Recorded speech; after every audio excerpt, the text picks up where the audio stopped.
सोलापूर जिल्ह्यातील ऊस उत्पादक शेतकऱ्यांना व सभासदांना दत्ता बेदरे यांचा नमस्कार. सोलापूर जिल्ह्यातील साखर कारखानदारांनी अखेर आज दर जाहीर केला. त्यामध्ये 2800 रुपये, 2850 रुपये असा दर जाहीर करून शेतकऱ्यांच्या जखमेवरती व आशेवरती मीठ चोळण्याचा प्रकार या कारखानदाराकडून झालेला आहे. 2700-2800 रुपये दर जाहीर करताना 1000 वेळा विचार करायला पाहिजे होता. 10 वर्ष झालं आपण या शेतकऱ्यांना 2700 ते 2800 रुपये दर देत आहात. शेतीमालाच्या भावाला आपण योग्य किंमत देत नाही. शेतमजुरांचे दर वाढलेले आहेत, खताच्या किमती 4 पटीने वाढलेल्या आहेत, मेहनतीचे दर वाढलेले आहेत, महागाई वाढलेली आहे. अशा वेळी या शेतकऱ्यांना 10 वर्ष झालं आपण एक समानच अद्याप दर देत आलेला आहात. खरं तर आपला धिक्कार करावा तेवढं कमी आहे. अशा पद्धतीनं संगनमताने दर जाहीर करून इथल्या शेतकऱ्यांची, सभासदांची आपण फसवणूक करीत आहात. सरळ आपण या कारखान्याच्या माध्यमातून सभासदांच्या, शेतकऱ्यांच्या खिशावरती दरोडा टाकत आहात. शेतकऱ्यांना सभासद म्हणून, मालक म्हणून नटवायचं, त्याच्या खिशातून 10,000 रुपये शेअर्सपोटी जमा करून घ्यायचे. त्या सभासदांना साधी प्रमाणपत्रसुद्धा आपण दिलं जात नाही. अनामत रकमा आपण ठेव म्हणून ठेवून घेत आहात. ऊसतोडी करताना आपल्या बगलबच्च्यांना आपण प्राधान्य देता. या गोष्टी आता राहिलेल्या नाहीत. खोडवी-निवडी तुमच्या जवळच्या लोकांच्या अगोदर गाळली जातात, परंतु प्रोग्रामप्रमाणे ऊस नेताना तुम्ही दुजाभाव करता. ही वागणूक बरोबर नाही.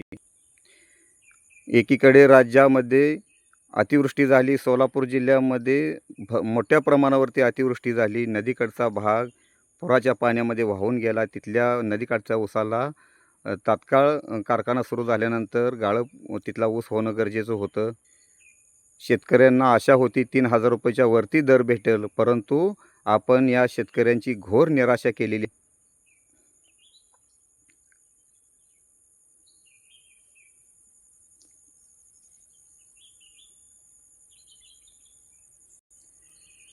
खरं तर सहकार क्षेत्र म्हणजे कारखाने मोडीत काढून स्वतःचं घर भरण्यासाठी हे लोक पुढे सरसावलेले आहेत. आता तो कोण बोत्र्यांचा बाबूराव, आता हा नवीन कोण माणूस पुढे करून सहकारी संस्था त्याच्या घशात घालण्याचं काम चालू आहे. 17 कारखान्याचा त्याला मालक केलेला आहे. अजून 30 कारखाने प्रोसेसिंगमध्ये आहेत. म्हणजे NCDCकडून मोठ्या प्रमाणावरती कारखान्यावरती कर्ज द्यायचं, परत हप्ते भरले नाहीत म्हणून ते कारखान्यावरती कब्जा करायचा. बँकेमार्फत तो जवळच्या बगलबच्च्यांना कारखाना चालवायला द्यायचा. म्हणजे सहकार क्षेत्र पूर्ण मोडीत काढून हे लोक, राजकारणी लोक कोणाला तर येड्या गबाळ्याला फोडं करून त्याच्या नावावरती कारखानदारी चालवत आहेत. हा खूप मोठा घात आहे. कारखान्याचा कोणताही पदार्थ वाया जात नाही. साखर बनली जाते, बगॅस बनलं जातं, मळी बनली जाते, राख बनली जाते, मोलाशीस बनलं जातं. या सर्व कोजन आहे, डिस्लरी आहे, या सर्व उपपदार्थातून मिळणारा पैसा हा करोडो रुपयेमध्ये आहे. परंतु शेतकऱ्यांना द्यायचं म्हटलं तर हे लोक 1000 वेळा विचार करत आहेत. शेतकऱ्यांचं 2 टनानं 3 टनानं काटं मारलं जात आहेत. भरारी पथकाला मॅनेज केलं जात आहे. या भरारी पथकांना कोणी अधिकार दिला आहे? वजन काटा तपासायला आल्यानंतर 1 तासामध्ये त्या कारखानदाराला वजन काटा चोख असल्याचं प्रमाणपत्र देत आहेत. हे लोक मॅनेज झालेले आहेत. त्याच्यामुळे शेतकऱ्यांचा घात होत आहे. ही चोरलेली साखर मोलाशीसमध्ये ढकलली जात आहे. त्याच्यावरती गरम पाणी मारून हे मोलाशीस दारूवाल्याशींना अवैध मार्गे विक्री केली जात आहे. मोठमोठ्या कंपनीशींना अवैध मार्गे विक्री केली जात आहे. परराज्यातून मोठमोठे टँकर येऊन या कारखान्यावरून मोलाशीस घेऊन जात आहे. त्याच्यामधून हे कारखानदार आपले उखळ पांढरे करून घेत आहेत. बाजारामध्ये एखादं चॉकलेट जरी घ्यायचं झालं तर त्याचा मॅन्युफॅक्चरिंग खर्च, मार्केटिंग खर्च हे सर्व काढून उर्वरित नफा जो होतो त्याचा भाव मग त्याच्यानंतर तय केला जातो. परंतु इथे शेतकऱ्यांचा ऊस कोणताही दर जाहीर न करता त्या ऊसाचा चोथा झाला तरी त्या शेतकऱ्यांचा ऊस दर जाहीर होत नाही, किंवा वर्षे त्या शेतकऱ्यांना त्याच्या घामाचा, त्याच्या कष्टाचा पैसा दिला जात नाही. माझ्या तरुण सहकारी मित्रांनो, थोडं जागरूक व्हा. आपण त्या कारखान्यावरती आपला ऊस जाताना जावा, तिथे वजन करा. 2-3 वेळा वजन काट्यावरती चेक करा. खाजगी वजन काट्यावरती चेक करा. 2-3 टनाने वाहनामागे जर आपल्या शेतातला ऊस जात असेल, तर कोणाच्या ₹1000-500 साठी मतदानाला विकलं जातं. त्या गोष्टीकडे दुर्लक्ष करा. आपल्या कष्टाच्या ऊसाचा पैसा आपणाला हवा असेल, तर कारखान्यावरती जावा. आपल्या ऊसाचा वजन काटा चोख आहे का नाही याची अगोदर खात्री करा. जिथे तुम्हाला गरज भासेल तिथं पोलिसांची मदत घ्या. बऱ्याच कारखान्यावरती रात्रीच्या वेळी मोठ्या प्रमाणावरती काटा मारला जातो आहे. 60-70 टन ॲव्हरेज सहजासहजी निघणारे आज प्रत्येक एकरात 40 टनाच्या आसपास ॲव्हरेज निघत आहे. याच्या मागचे सुद्धा कारण शोधले पाहिजे. शेतातून 2 ट्रॅक्टर लावून JCB लावून वाहनं बाहेर काढलेली 16-17 टन ऊस येतोय. याचासुद्धा गांभीर्याने विचार करणे गरजेचं आहे. मुळात म्हणजे या कारखानदारांना, या चेअरमन असू द्या, संचालक मंडळ असू द्या, या कोणालाही न भिता तरुणांनी पुढे येऊन आपण आपल्या ऊसाचा दाम विचारला पाहिजे व मोबदला हक्काने घेतला पाहिजे. यातील कोण मामा, दादा, अण्णा, काका, कोण बाबूराव, कोण आपल्या शेतात पाणी द्यायला येत नाही. रात्री 12-1 वाजता लाईट येते. उन्हाळ्यामध्ये 2 तासावरती लाईट असते. आपण त्या पिकांना पोटच्या पोराप्रमाणे जपलेलं असतं. या लोकांना त्याचं काहीही घेणं देणं नाही. पांढऱ्या कपड्यात लपलेले बगळे ओळखायला शिका. वडिलांपेक्षा आपण जास्त या लोकांना किंमत दिली. तेच लोक आज आपणाला खाली गाळामध्ये घालत आहेत. आपल्या ऊसाचा दर हक्काने मागून घ्यायला लाजू नका.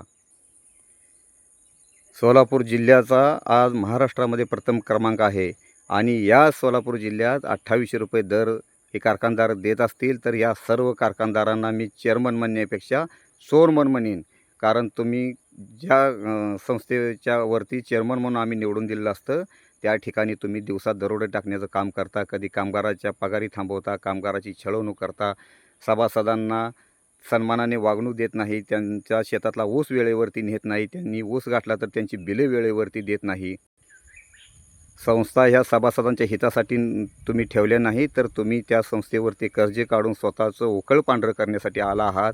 म्हणून मी तुम्हाला आज तुम्ही ₹3000 दर जाहीर न केल्यामुळे मी थेट सर्व चेअरमनना चोरमन म्हणत आहे.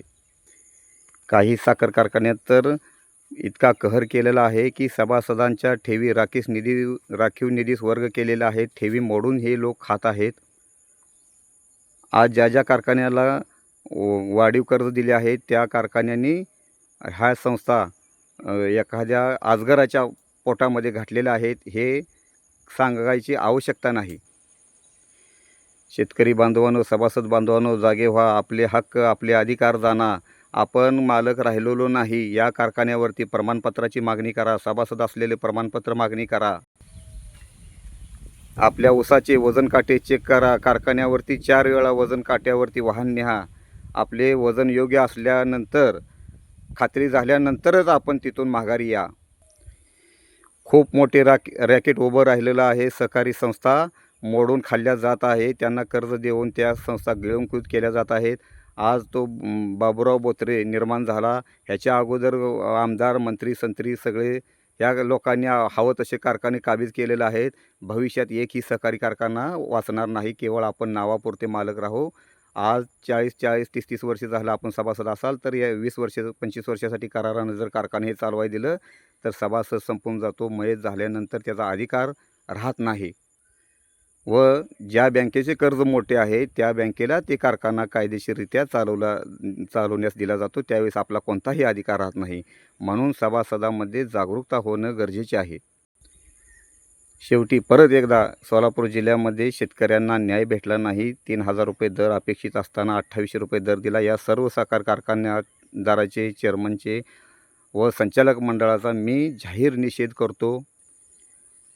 शेतकऱ्यांच्या आयुष्याची व भविष्याची खेळणाऱ्या पांढऱ्या बगळ्यांना व सहकारी संस्था मोडीत काढून खाणाऱ्या चोरमनांना सुदबुद्धी देवो व माझ्या शेतकऱ्यांच्या, कामगारांच्या हिताचे निर्णय घेण्यात येवो व ₹3000 दर कमीत कमी त्यांना देण्यात यावा, अशी ईश्वरचरणी मी प्रार्थना करतो.